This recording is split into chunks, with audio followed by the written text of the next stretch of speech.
Malinis at masarap na fondant cake, paano ko nga ba ginawa? Hello mga Momshi Cakes! Kamusta po kayo? Tara, samahan niyo akong gawin itong fondant cake natin. And ayan, kadalasan nga po ang ginagamit ko ay saklob method. Pero this time ay gagamit tayo ng paneling method. Kasi based na rin po dun sa cake inspo ni ma'am, ay may pagka-sharp edge siya. And ayan po, as you can see, ay tinry kong gamitin yung technique ni Langga na ibabakat muna yung fondant at saka ikakat ng pabilog. Pero dahil nga po ay first time natin gamitin ito at finlat natin yung taas, ay nagkaroon ng excess ito sa gilid. Pero wala naman pong problema kasi pwede naman natin siyang gupitin. Ang size nga po pala ng cake natin ngayon ay 6x6 na chocolate moist with mocha filling and ganache. At may kasama rin nga po pala ito na 1 dozen na cupcakes. And by this time po ay pinaplat ko lang po ang cover natin sa body ng cake. Ikakat na rin natin na sakto dun sa taas niya. And at irorolyo lang po natin ito para mas madaling ipaikot ito sa ating cake. Sa pagkakaalala ko nga po ay parang pangalawang beses ko palang nag-paneling method. Pero feeling ko mas madali at mas maganda siyang tingnan. Kapag talaga matataas yung i-cover natin na cake, ay mas maganda kung ganitong method na lang ang gagamitin natin. Mas sanay kasi ako noon na mapataas man o mababa na cake, ay saklob method ang ginagamit ko. Ako kasi yung parang may pinagdugtungan sa likod.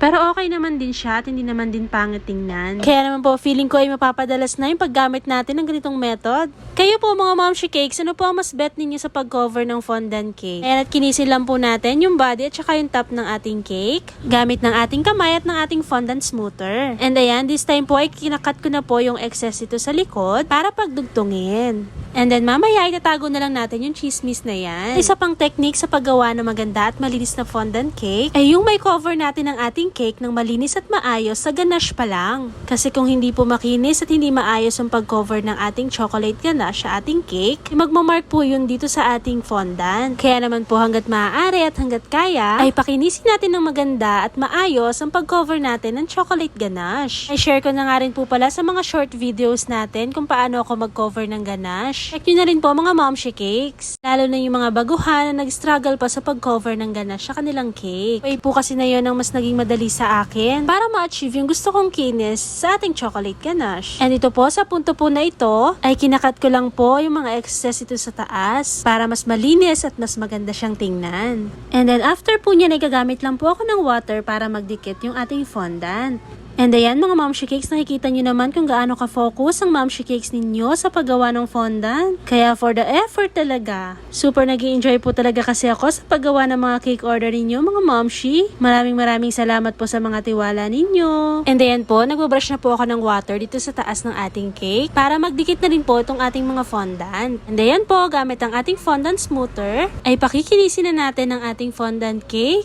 For effort talaga ang pagko-customize ng cake. Kaya naman kung hindi mo talaga bibigyan ng time ang paggawa nito, ay hindi mo ma-achieve yung gandang gusto mo. Nung una talaga ay takot akong gumawa ng fondant cake kasi feeling ko ay parang ang hirap-hirap. Pero gaya nga po ng sabi nila ay hindi mo malalaman kung hindi mo susubukan. Kaya naman po ang Momshi Cakes ninyo ay eto na at favorite na ang paggawa ng fondant cake. Nakakakaba nga lang minsan lalo na at parang ang hirap ng ibang pinagagawa ng ating mga customer. Pero after naman natin magawa yun ay instant boost sa ating pakiramdam. Diba mga Momshi Cakes, ang sarap sa feeling pag nakita na natin yung outcome ng ating mga cake. And ayan, going back dito sa ating cake, ay nag-cut lang po ako ng line para maitago yung chismis sa likod. And ayan po, mag-a-add lang po tayo ng shortening dito sa ating board. At i-cover na rin po natin ng fondant para talagang mas malinis siyang tingnan mga Momshi. At talaga naman po nakakadagdag ng ganda kapag may cover ng fondant itong ating cake board. Bukod kasi sa malinis siyang tingnan, ay mas lumulutang yung ganda ng design niya. And syempre po, kahit na-cover lang siya ng cake board, ay mas maganda na pakinisin din natin siya gamit itong ating fondant smoother. O ayan, di ba mga Momshi Cakes, nakikita niyo na ba yung ganda niya? Ang linis-linis niyang tingnan, di ba mga Momshi? Super happy ko talaga dito sa cake na to. Worth it ang puyat, lalo na nung na-receive mo yung feedback ni customer. Maraming salamat po ma'am sa tiwala at sa pag-order sa amin. First time customer nga po namin siya.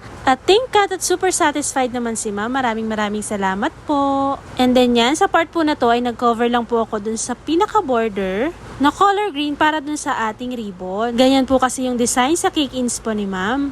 And ayan po mga momshi, kung mapapansin ninyo, na dun ko po nilagay sa likod lahat ng dugtungan. Para naman talagang malinis itong ating harap pati gilid, hindi po ba? At syempre kahit sa likod na po yan, ay maayos din po yung pagkakagawa natin. And ayan po, gamit po ulit yung water, ay i-brush lang po natin ulit para magsilbing pangdikit dito sa ating fondant. And ayan, tapos na po tayo dito sa ating cake base. And then i-add na rin din po natin yung ating mga topper. Pasensya na po mga momshi cakes kung hindi ko na napakita sa inyo yung paggawa ko nitong ating bear at ng ibang mga topper. Simple lang naman po yung ibang mga details nito. Puro mga bilog-bilog lang na iba-ibang color. Next time ipakita ko po sa inyo kung paano ako gumawa ng bear. Dito nga po sa bear natin ngayon ay may texture siya. And then ito pong ating ribbon, itinry lang din po natin yung technique ni Miss Jaya ng Taste of Eros. Laking tulong talaga ng mga kapwa baker natin na content creator, no po? Talagang marami kang matututunan sa kanila. Kaya naman po ay dinatry ko din i-share sa inyo yung mga simpleng tips natin sa paggawa ng aming mga cakes. Sana po ay makatulong itong mga simpleng tips na ito mga momshi cakes. At maraming salamat din po sa inyong suporta at palaging panonood sa ating mga short videos. Pasensya na po kung hindi ako makapag-upload palagi ng mga full videos kagaya nito. Kasi alam niyo naman po mga momshi cakes na aside sa pagiging home baker, mom of 3 kids, ay meron din po akong day job. Kaya naman po singit-singit talaga ang pag-i-edit ng mga ganitong mahabang videos. Pasensya na po mga momshi cakes. At maraming salamat din po sa inyong lahat sa patuloy na pagsuporta sa amin. Thank you rin po pala sa mga new followers natin na patuloy na nanonood at nag-share ng mga videos natin. At higit po sa lahat, maraming salamat sa ating mga customers. Bagong customer man yan or Suki Loves na. Maraming salamat po sa inyo. At talagang makakaasa po kayo na binibigay namin ang best namin para sa inyong mga cakes. And ayan po, tapos na pala tayo dito sa ating cupcakes. Ito na po ang cake natin. Thank you so much po sa pag-order, ma'am.